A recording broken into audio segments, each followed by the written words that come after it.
Were you in love with Travis?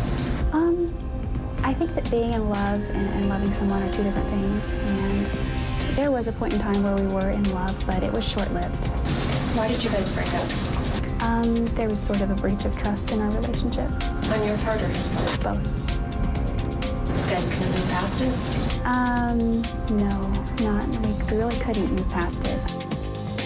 As I look at defendant Jodi Arias, who's accused of a horrific murder, I think shades of the Casey Anthony case. Dwayne Cates, criminal defense attorney out of Phoenix, Arizona. I mean, you have a pretty, very pretty, articulate, seemingly ladylike female defendant who is accused of unimaginable crimes. Yeah, you do. You know, Jane, Jodi Arias is the poster child for why you don't let your client go on TV. Especially you don't let your client go on TV unsupervised, because her own statements are going to be used against her throughout this whole thing. But, you know, she's not without some defenses in this case. Like what? Well, number one, the photographs, you mentioned that she's a photographer. Well, there's two sets of photographs that were recovered from the camera.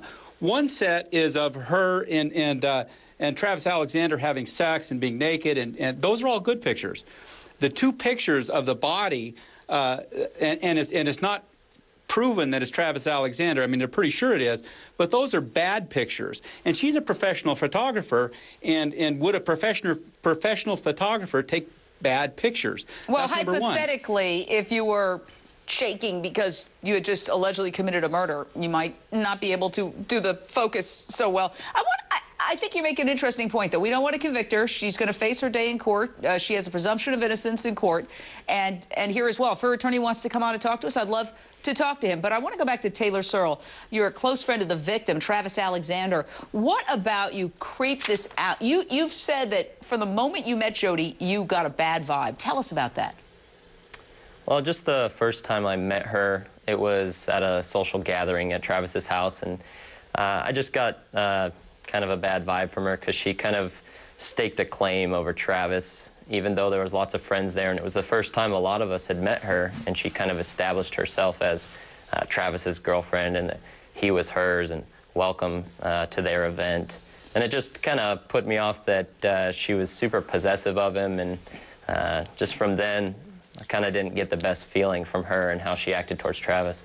So you think she might have some psychological issues? Is it yes or no? Well, I mean, a very, very interesting element of this is as soon as the word spread around amongst all the friends that he was murdered, just the next day, his Facebook profile was barraged with pictures of them two that she posted.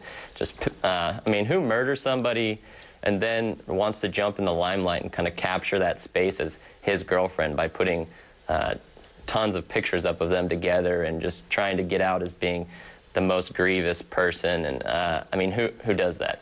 Yeah, and again, she's accused, but this is a fascinating case because what makes this woman tick? What is she thinking to be so cheerful and so happy as she faces these very, very serious charges and is accused of doing something unimaginable? And did she have the strength to do it?